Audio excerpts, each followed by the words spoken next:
Abra a tua Bíblia no Evangelho de Marcos, capítulo 12, versículo 30. Olha o que diz. Ame o Senhor, seu Deus, de todo o teu coração, de toda a tua alma, de toda a tua mente e de todas as tuas forças. Fica só aqui, só no versículo 30.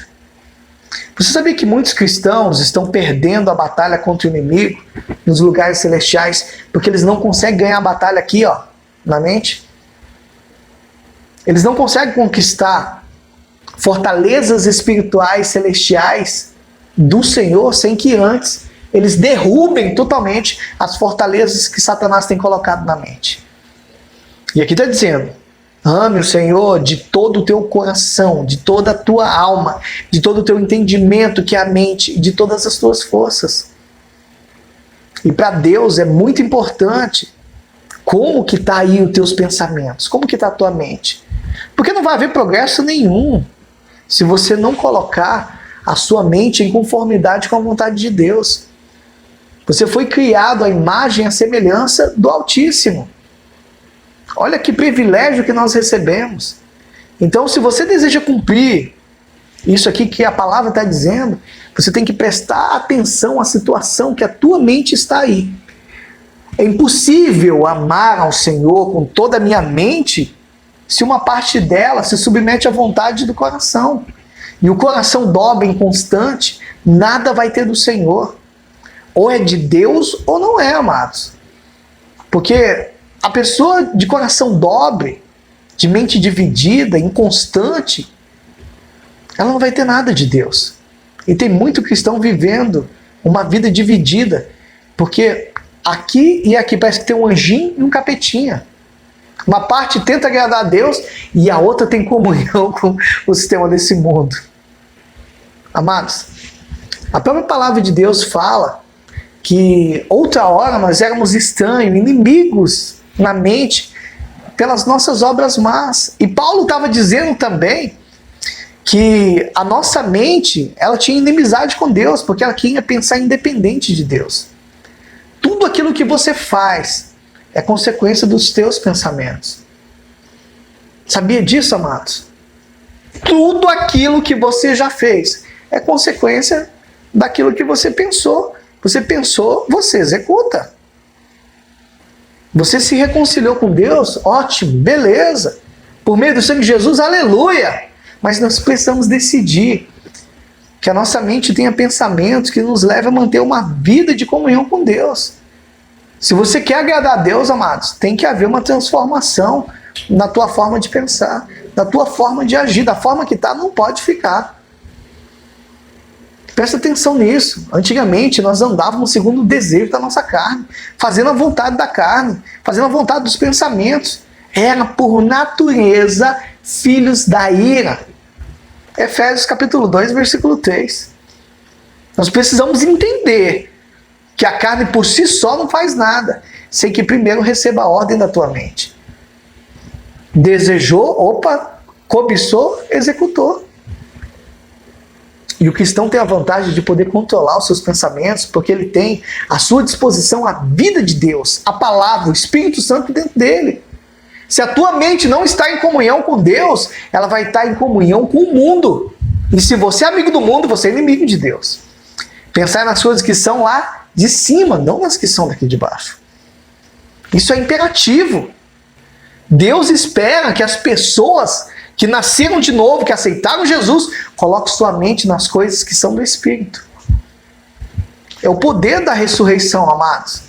Dirigir as nossas mentes para as coisas de Deus. Não pode ficar do jeito que está. Quando a palavra de Deus está falando, pensai nas coisas que são de cima. A Bíblia está me sugerindo. Não, ela está te dando uma ordem. Não vamos controlar nossos desejos, os nossos impulsos da carne, se primeiro não tivermos o controle dos nossos pensamentos, que ativa a vontade da carne. Assim como você imaginou no teu coração, assim você é. Sabe o que está dizendo? Está indicando. Quem controla a tua mente vai terminar controlando o teu corpo também. A gente não pode amar a Deus com o nosso corpo sem que a gente tenha amado com a nossa mente. Não tem como. O Senhor está falando, eu farei um pacto, farei uma aliança com a casa de Israel. Depois daquele dia, diz o Senhor, porém as minhas leis no seu entendimento, na sua mente, e em seu coração vou escrever elas, e eu serei o seu Deus. Hebreus capítulo 8, versículo 10.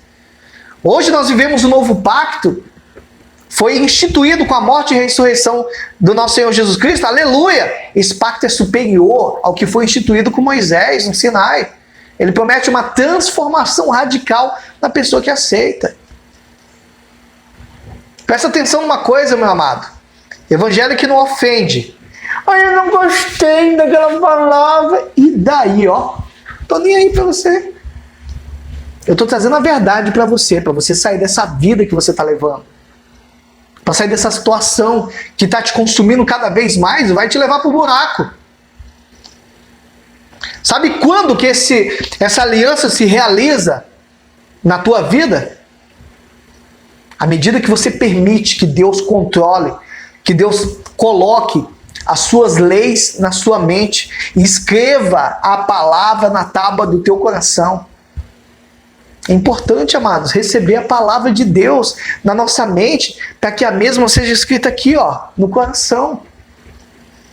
Deus não faz nada na tua vida que você não deseje.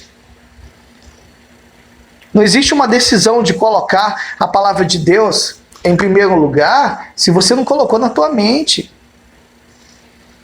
Não tem como escrever no teu coração se a tua mente não tiver ganhado a palavra de Deus. As pessoas se perguntam assim, pastor, será que é possível que um cristão possa sofrer qualquer influência de Satanás na sua vida? Ai, meu Deus do céu. É claro que é, amados. Existem muitos cristãos que estão vivendo uma fantasia espiritual. Como assim? Não, eu vou ignorar o diabo e ele vai me ignorar também. Eu deixo lá e eu fico aqui. Ele não pode entrar no meu espírito, não pode me atacar porque eu não estou mexendo com ele. Paulo está dizendo, não deis lugar ao diabo. Efésios capítulo 4, versículo 27. Tiago 4, 7 está dizendo, resisti ao diabo e ele fugirá de vós. Satanás sabe que você jamais vai negar sua fé no Senhor. Ele não pode entrar no seu espírito se ele não atingir a tua mente primeiro. Ele conhece muito bem o funcionamento da mente humana. Hein? As pessoas acham que o diabo é um bobão. Não, amados, ele sabe disso, ele sabe que se ele ganhar a tua mente, ele ganha o teu coração. Se ele conseguir manter a sua fortaleza na tua mente, sabe o que vai acontecer com você? 4 coisinhas. Primeiro, o espírito não vai ter liberdade de expressar.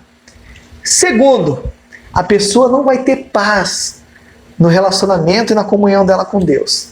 Em terceiro, a sua mente será um instrumento para fazer o corpo pecar. E em quarto, não vai existir autoridade espiritual para lutar contra as obras do diabo. Percebe a importância de entender o funcionamento da mente da pessoa que é nascida de novo? Percebe a gravidade disso? A mente é o campo principal da batalha dos filhos de Deus. Ali se decide vitória, ali se decide derrota. Se tem caminho de santidade, ou se vai fazer a vontade da carne. Se vai ter um corpo sadio, ou se vai ter um corpo enfermo. Aquele que ocupar o maior tempo na tua mente, será quem vai controlar e vai ter vantagem no seu reino. Você decide, é Deus ou é o diabo que controla? Aí perguntar, mas por que eu tenho luta? Essa é uma das perguntas que muitas pessoas se fazem. Principalmente quando ela descobre que a vida cristã nem sempre é aquele, aceitei Jesus. Já viu lá quando você curte no coraçãozinho na live aí, não sabe, um monte de coração que explode? Aceitei Jesus. Um monte de curtição. É os anjos curtindo lá os coraçãozinhos.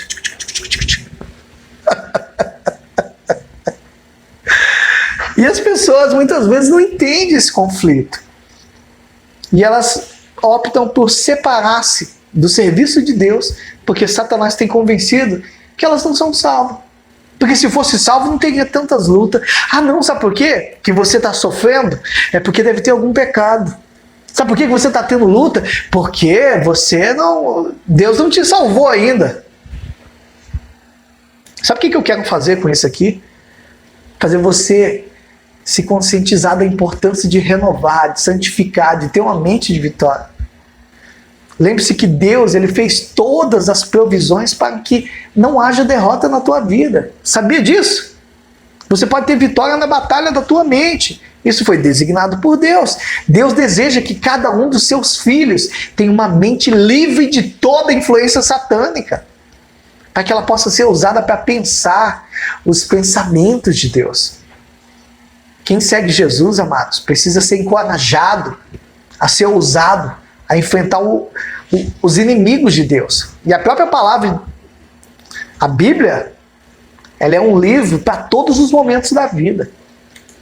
A Bíblia atende aos interesses do homem em qualquer ocasião. Conforta os aflitos, sacode os preguiçosos, mas também corrige os pecadores. E muitos de nós precisamos de todas essas coisas, uma vez ou outra. Não tem ninguém perfeito. Tem alguém perfeito? Você é perfeito que está me assistindo? Aqueles que desejam agradar a Deus, amados, eles precisam ser encorajados a serem ousados a enfrentar os inimigos de Deus. Principalmente aqui, ó. Enfrenta aí, meu irmão. Baixa essa cabeça, não. A própria palavra, ela oferece resposta para um monte de coisa. Existem muitas afirmações através daqui, ó, da palavra. Quantos servos do Senhor não ficaram aflitos, mas também venceram batalhas, grandes guerras? Olha Jeremias, por exemplo, ele precisou de encorajamento quando ele começou a pregar o evangelho. O povo lá de Judá, cabeça dura, e as palavras que trazia, meu amigo, era uma pancada. E aí? E Deus precisou falar com ele. Cinge os teus lombos, dispõe-te. Tudo aquilo que eu te mandar você pode falar, não te espante diante deles, para que eles não te infunde, não se espante na tua presença. Eu ponho hoje uma cidade fortificada. Ô Jeremias, eu estou contigo, cara. Vão pelejar contra você, mas não vão prevalecer, porque eu sou contigo. O Senhor está falando para você, eu sou contigo. Você precisa enfrentar essas tribulações. Pastor, mas como que eu faço isso? Como que eu vou resolver isso? Amados, tribulação, aflição, adversidade, isso aí tem. A tribulação produz a perseverança. E não somente isso, mas também nos gloriamos nas tribulações, sabendo que a vossa tribulação produz paciência. Romanos capítulo 5, versículo 3. E a palavra tribulação se refere a todos os tipos de provações que podem nos afligir. O que inclui? Coisas como necessidade financeira, necessidades materiais, circunstâncias difíceis, tristeza, enfermidade, perseguição, maus tratos, solidão. Em meio a essas aflições, graças a Deus, o Senhor nos capacita a buscar mais diligentemente a sua face e produz em nós espírito e caráter perseverante para vencer as provações, as aflições, as tribulações, ao invés de nos levar ao desespero. Paciência, meu irmão. O Senhor não está longe, Ele está pertinho de você. Ele está aqui, ó. Estou aqui, filho. Estou aqui para te ajudar, estou aqui, ó, minhas mãos estão postas sobre você. Às vezes nós podemos sentir a presença de Deus que nos abriga ali nele, né, como um cobertor quente, de amor, de proteção. Em outras ocasiões, a gente não sente nada, só um silêncio estranho, que deprime. Amado, esses sentimentos de abandono não são incomuns. Davi nos faz lembrar que a gente pode ter certeza de que Deus está sempre conosco, não importa como a gente se sente. Nós precisamos orar e crer que o Senhor nos responde. Nós precisamos vencer essas batalhas aqui, ó. O inimigo fica falando um monte de coisa, você não vai dar conta, isso, aquilo, outro. Amados, o Senhor te responde no dia da tua tribulação. Ele te leva em segurança, onde quer que você vá. Deus é contigo, o Senhor tem guardado a tua casa, o Senhor tem guardado a tua família, não tem faltado nada para você. Mulher, Deus está falando com você hoje aí. Homem, Deus está falando com você, não tem faltado nada. Meu inimigo tem falado, olha a crise, olha isso, não, você não vai dar conta, não, porque você não é salvo, deve ter algum pecado guardado aí, porque você... Para com isso, vença essas fortalezas que têm se levantado na tua mente. Deus é contigo, crê que Deus é socorro presente no meio da angústia. Deus é o nosso refúgio, é nossa fortaleza, é socorro bem presente na angústia. Por isso, não temeremos. Amém? Deus abençoe a tua vida, Deus abençoe a obra das tuas mãos. Não sai daí não, que eu já volto para orar com você.